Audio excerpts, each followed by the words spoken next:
अनेक नवविवाहित मुलींचे संसार उद्ध्वस्त होत आहेत। मोबाईल फोनने घराघरात पडत आहे वादाची ठिणगी। सध्याच्या काळात मोबाईल फोनच्या वापरामुळे अनेक नवविवाहित मुलींच्या संसारात तणाव निर्माण होत आहे। फोनमुळे घराघरात वादाची ठिणगी पडत आहे। लग्नानंतरही मुली सतत माहेरच्या संपर्कात असतात।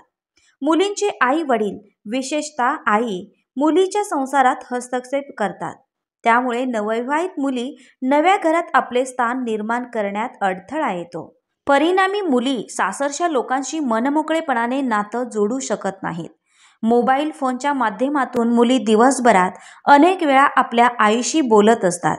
प्रत्येक लहान मोठ्या गोष्टीमध्ये आईचे हस्तक्षेप होत असल्याने मुलीला आपल्या सासरच्या लोकांशी संबंध प्रस्थापित करण्यात अडथळा येतो। आईच्या सल्ल्यानुसार मुलगी वागत असल्याने सासरच्या लोकांशी त्यांचे मतभेद निर्माण होतात। अशा परिस्थितीत शेकडो नवविवाहित मुलींचे संसार तुटत आहेत। पंचायती व न्यायालयांमध्येही या प्रकरणांची संख्या वाढत आहे।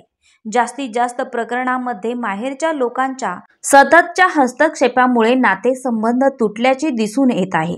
मोबाईल फोनमुळे मुली सतत आपल्या आईशी संवाद साधत असतात। सासरच्या प्रत्येक गोष्टी आईसोबत शेअर केल्यामुळे सासरच्या लोकांबद्दल वेगळ्या नजरेने पाहण्याची प्रवृत्ती निर्माण होते। त्यामुळे पती पत्नीचे नाते कमकुवत होते आणि संसार थाटण्यास अडथळा येतो। लग्नानंतर आपल्या मुलीचा संसार चांगल्या पद्धतीने थाटला जावा असे वाटत असेल तर महत्त्वाच्या गोष्टींसाठीच मुलींशी संपर्क साधावा। नवविवाहित मुलींनी सासरच्या लोकांशी नातं जोडण्यासाठी प्रयत्न करायला हवे। अशा परिस्थितीत विवाहित मुलींनी सासरच्या सदस्यांशी संवाद वाढवणे, सामंजस्याने वागणे आणि आपल्या सासरच्या घराचे एक अंग बनवण्यासाठी प्रयत्न करणे आवश्यक आहे। आई वडिलांनी मुलींना स्वावलंबी बनवण्यासाठी प्रोत्साहन दिले पाहिजे आणि त्यांना आपल्या संसारात स्वतः निर्णय घेण्यासाठी स्वातंत्र्य दिले पाहिजे। मित्रांनो, व्हिडिओ आवडल्यास व्हिडिओला लाईक, शेअर आणि फॉलो करा। अशाच नवीन व्हिडिओ सोबत भेटूया। तोपर्यंत बाय।